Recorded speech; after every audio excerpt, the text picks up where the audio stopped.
Hello, today's video is all about explaining what growing media is for seeds and other growing composts, to explaining exactly what John Innes is, through to other peat-free composts.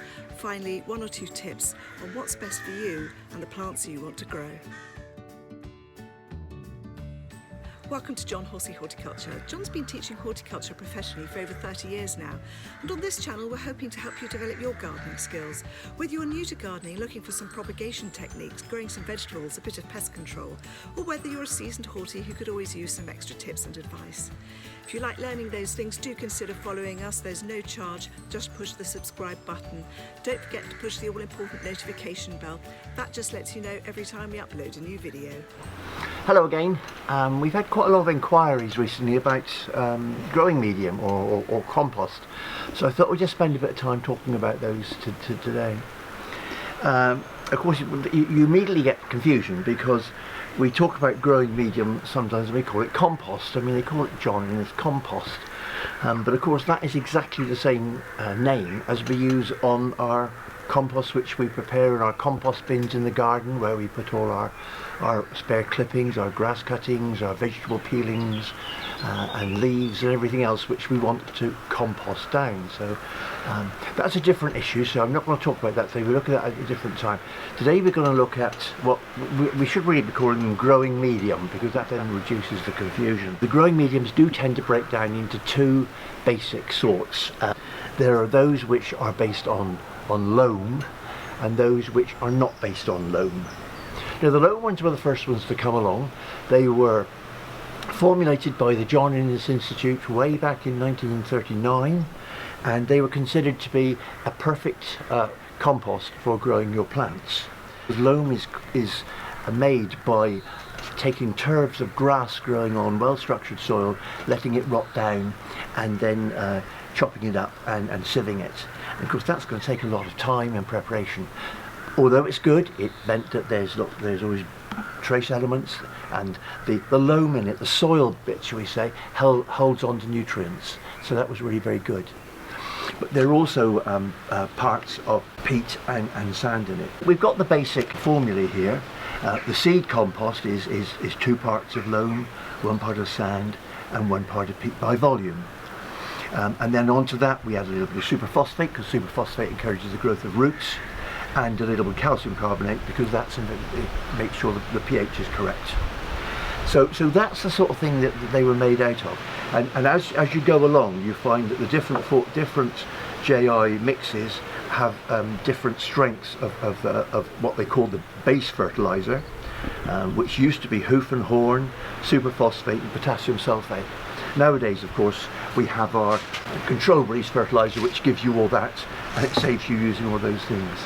I always found plants did very well in John Innes. It is, of course, difficult to make, and it does use peat. The important thing, of course, with John Innes also was that you had to make sure it was sterile, so often it had to be heat sterilised. Otherwise you would get problems, especially with your seedlings. You could get pest diseases and even weeds coming up, so sterilisation was important.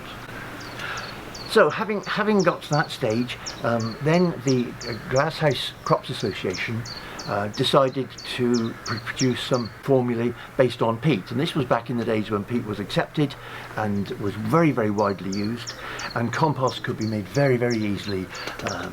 Literally, in our situation, you could open a bale of peat, you could put the quantity of sand with it, you could put a quantity of fertilizer, a little bit of loam, and you're done. It was that easy, and of course it's much lighter.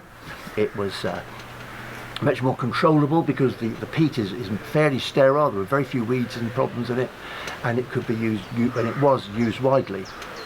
Great stuff. That's how it was widely used. But of course now we've got to a situation where we're not encouraged to use peat, and so we have now compost coming up which are based on a whole range of things.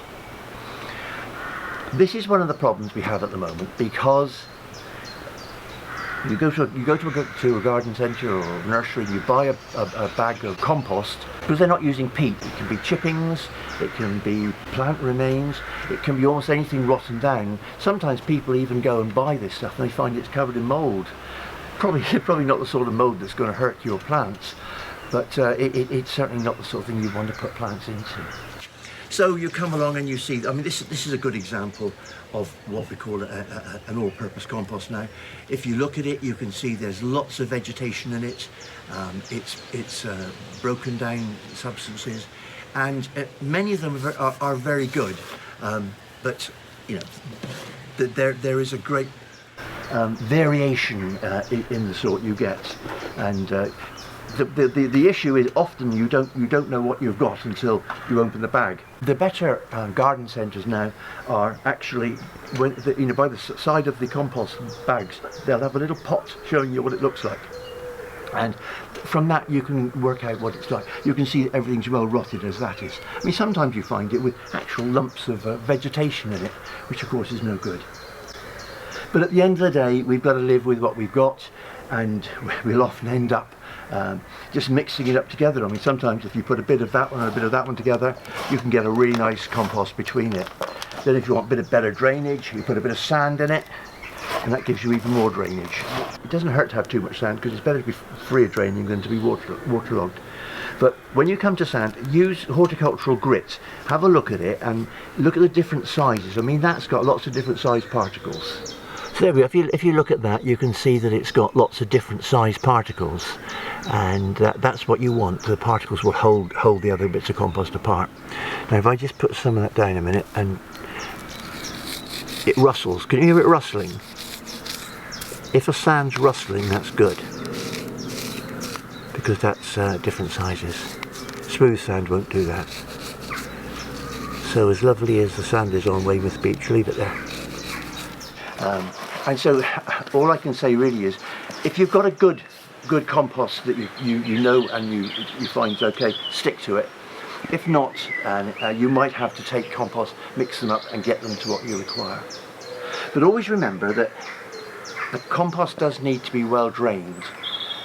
If a plant is rotting off, you won't know it's rotting off until the last minute when it dies. If the plant's dry, it will wilt, and it will tell you that it needs water. So make sure that it's better drained rather than too soggy. Apart from that, it's just a question of working it out, seeing what you want. Also look at what the plant needs, because some plants want much better compost than others. If you think of things like cacti, they want almost pure grit, whereas other things like the tomatoes want a lot more moisture retentive compost. Well, we do hope that helped you. If it did and you'd like to learn some more, do consider following us by pushing the subscribe button. Push the all-important notification bell. That lets you know every time we upload a new video. In the meantime, enjoy the rest of your week. Until next time.